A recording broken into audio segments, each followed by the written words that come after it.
আসসালামু আলাইকুম। সুমাইস পেজে আপনাদের সবাইকে স্বাগতম। আশা করি সবাই ভালো আছে।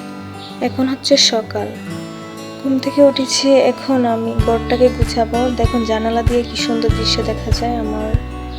এখন দেখুন বিছানাটা কি অগোছানো হয়ে আছে, আর ড্রেসিং টেবিলটা অনেক অগোছানো হয়েছে। এগুলোকে এখন ঠিক করব। আর এই কানের দুলগুলো আমার ফ্রেন্ড আমাকে গিফট করেছিল, তো এখন দেখাচ্ছি। আর মাঝখানে রংটা দেখুন কি অবস্থা হয়ে আছে, এটাকেও একটু গুছাতে হবে। আমি তো আমার এইচএসসি এক্সামের পড়ার পড়তে বেশি না, পড়ার টেবিলটাও কি অগোছানো হয়ে আছে, তাই আজকে এটাও ঠিক করব। আর এখন আমার একা একা কাজ করতে খুব ভালোই লাগে। আর একটা জিনিস দেখাবো এখন আপনাদেরকে, এই যে ফুলটা কালকে রাত্রে বানাইছি, আর এটার আরও বাকি আছে কাজ। এরপরে নিচে একটা আরেকটা ঘর আছে, এটা দেখুন, এটা খুবই সুন্দর একটা ঘর। আর এগুলো আমার বোন বানাইছেন। এই যে সব কিছু ঘরের সাজানো গুছানো সব আমার বোনই করে। এই ফুলগুলো ওই বানাইছে।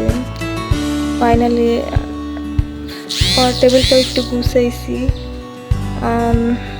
গুছানো শেষ। এখন দেখুন এই জায়গাটা আমার খুবই ভালো লাগে। আমি মরিচের চারা লাগাইছি, এখন এটাকে একটু পানি দিব।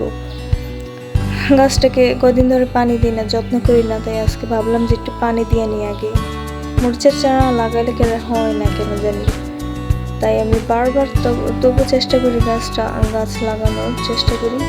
এই যে এটা বানাইছি এখানে রাখছি, আর নেই এখানেই রেখে রাখছি। বাইরের দৃশ্যটা দেখুন কি সুন্দর। এটা আমার ফার্স্ট ব্লগ। জানালাটা খুলে দেখুন এবার কি সুন্দর দেখা যাচ্ছে রাস্তাটা। আমাদের রাস্তাটা খুবই সুন্দর। তো আজ সাবস্ক্রাইব করে দিয়েন চ্যানেলটা, ভালো লাগলে লাইক দিয়েন। আসসালামু আলাইকুম।